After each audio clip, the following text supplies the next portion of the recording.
Hello అండి, అందరు ఎలా ఉన్నారు? నేను బాగున్నానండి. మీరు కూడా బాగుండాలని కోరుకుంటున్నానండి. ఈరోజు వచ్చేసి మన వీడియో ఏంటంటే, నేను చికెన్ కర్రీ మా ఇంట్లో ఏ విధంగా చేసుకుంటాననేది చూపించాలనుకుంటున్నానండి. చాలా టేస్టీగా ఈజీగా ఉంటుందండి. మీరు చాలా రకాలుగా చేస్తుంటారు కదా, ఒకసారి ఈ విధంగా కూడా ట్రై చేసి చూడండి. చాలా బాగుంటుంది, టేస్టీగా ఉంటుంది ఫ్రెండ్స్. ఫస్ట్ టైం నా ఛానల్ని చూసేవాళ్ళు ఎవరైనా ఉంటే సబ్స్క్రైబ్ చేసుకోండి. పక్కనున్న గంట సింబల్ని క్లిక్ చేశారంటే నేను ఏ వీడియో పెట్టినా కూడా మీకు నోటిఫికేషన్ వస్తుందండి. ఆ విధంగా నా వీడియోస్ అన్ని చూసేయచ్చు అనమాట. ఇప్పుడైతే చికెన్ కర్రీ మా ఇంట్లో ఏ విధంగా చేస్తాననేది చూసేద్దాం వచ్చేయండి. దానికోసం ఫస్ట్ నేను ఇక్కడ హాఫ్ కేజీ చికెన్ తీసుకున్నాను. శుభ్రంగా కడిగి ఒక బౌల్లో పక్కన పెట్టేశానండి. 2 ఆనియన్స్, 2 పచ్చిమిర్చి, అలాగే 2 టమాటాలు కూడా చిన్న చిన్న ముక్కలుగా కట్ చేసుకొని పక్కన పెట్టేశాను. తర్వాత చికెన్కి కావాల్సిన మసాలా రెడీ చేసుకుందాము. కొంచెం ధనియాలు, కొంచెం గసగసాలు, ఒక చెక్క, 2 లవంగాలు, అలాగే ఎండు కొబ్బరి కొంచెం వేసేసి దోరగా వేయించుకొని మనం మిక్సీ పట్టి పక్కన పెట్టేయాలండి. తర్వాత మనం ముందుగా కడిగి పెట్టుకున్నాం కదా చికెన్ ఉంటుంది కదా, అదే బౌల్లో కొంచెం పసుపు, కారం, ఉప్పు, అలాగే అల్లం వెల్లుల్లి పేస్ట్, కొంచెం ఆయిల్, మనం ముందుగా రెడీ చేసి పెట్టుకున్నాం కదా మసాలా ఉంది కదండి, అది కూడా వేసేయండి.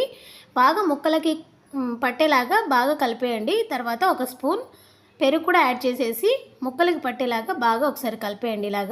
ఇలా కలిపేసిన తర్వాత దీని మీద క్యాప్ పెట్టేసి ఒక హాఫ్ అన్ అవర్ పక్కన పెట్టేయండి. ఇలా పెట్టేసిన తర్వాత ఇప్పుడు ఒక కడాయి తీసుకొని, కడాయి హీట్ అవుతుంది కదా, అప్పుడు మనకు కర్రీకి సరిపడా ఆయిల్ పోసేయండి. ఇక్కడ మనకి నాన్ వెజ్ వండేప్పుడు కొంచెం ఆయిల్ అనేది ఎక్స్ట్రా తీసుకున్నామంటే మనకి నాన్ వెజ్ కర్రీస్ చాలా టేస్టీగా ఉంటాయన్నమాట. అందుకని నేను కర్రీకి సరిపడా ఆయిల్ పోసానండి. ఆయిల్ హీట్ అయిన తర్వాత ముందుగా కట్ చేసి పెట్టుకున్నాం కదా పచ్చిమిర్చి ఫస్ట్ వేస్తున్నానండి. దాని తర్వాత ఆనియన్ ముక్కలు కూడా వేసి గోల్డెన్ ఫ్లేవర్ వచ్చే వరకు బాగా ఫ్రై చేస్తూ ఉండాలండి. ఇలా గోల్డెన్ ఫ్లేవర్ వచ్చిన తర్వాత నేను అల్లం వెల్లుల్లి పేస్ట్ అందులో కొంచెమే వేసాను కాబట్టి కొంచెం ఇందులో కూడా వేసేయండి. అల్లం వెల్లుల్లి పేస్ట్ పచ్చివాసన పోయే వరకు బాగా ఫ్రై చేసుకోవాలండి. ఇలా తిప్పుకుంటూ ఒక 5 మినిట్స్ ఇలా ఫ్రై చేస్తూ ఉండాలి. అల్లం వెల్లుల్లి పేస్ట్ పచ్చివాసన పోయిన తర్వాత మనం ముందుగా మసాలా పట్టించి పెట్టాం కదండి చికెన్, హాఫ్ అన్ అవర్ అయిపోయిందండి. ఆ చికెన్ని ఇందులో యాడ్ చేసేయండి.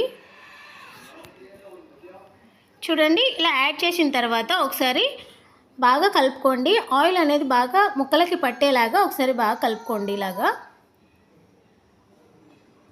ఇలా కలిపేసిన తర్వాత క్యాప్ పెట్టేసి ఒక 10 నిమిషాలు బాగా ఉడకనియండి. ఇలా బాగా ఉడికించిన తర్వాత ఒక 10 నిమిషాలు ఓపెన్ చేసి చూస్తే చూడండి ఇలా ఉందన్నమాట. కొంచెం కలుపుకోండి ఒకసారి. కలిపేసిన తర్వాత మనం ముందుగా కట్ చేసి పెట్టుకున్నాం కదా టమాటా ముక్కలు ఉన్నాయి కదండి, అవి కూడా వేసేసి ఒకసారి ఇలా కలుపుకోండి. కలుపుకున్న తర్వాత మనకు సాల్ట్ మనకు అక్కడ సరిపోలేదంటే కొంచెం యాడ్ చేసుకోండి, సరిపోతుంది.